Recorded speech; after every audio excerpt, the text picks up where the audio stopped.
on aura l'occasion de revenir encore plus en détail sur ces postes. Une question de Laurent, est-ce que vous recrutez des stagiaires ? Oui, alors nous avons deux process dans l'année, un qui est lié au stage et l'autre qui est lié à l'alternance.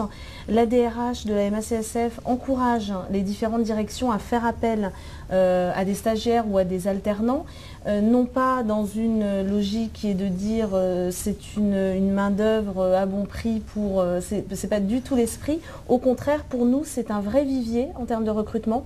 C'est-à-dire que l'objectif, lorsque nous recrutons un alternant ou un stagiaire, c'est à terme de pouvoir l'intégrer. Alors c'est pas forcément quelque chose sur lequel on peut s'engager au départ de la mission, mais en tout cas c'est l'objectif qu'on se donne. Disons que si le stagiaire fait ses preuves, tout à fait. Et si nous avons quelque chose, c'est même une voie privilégiée pour intégrer le groupe.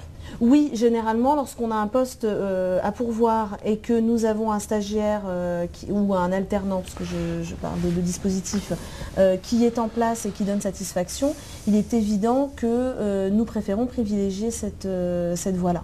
D'autant plus qu'on a des partenariats avec des écoles, donc c'est un vivier de recrutement qui nous est... Pour compléter ce que dit Dominique, on a investi évidemment sur des gens qui font des stages chez nous, ou bien qui nous rejoignent en tant qu'apprentis, en alternance. Et donc on a évidemment tout à fait intérêt à les conserver, puisqu'on les a formés, ils sont restés au moins 2 ans dans notre entreprise, dans la mutuelle, donc ils connaissent l'entreprise. Et pour nous, et ces métiers, donc pour nous, c'est évidemment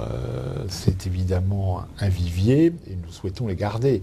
C'est pour ça que nous sommes, et là Dominique confirmera, c'est pour ça que nous sommes très vigilants et très attentifs à la qualité du recrutement des jeunes collaborateurs qui nous rejoignent dans le cadre d'un contrat d'alternance. Voilà.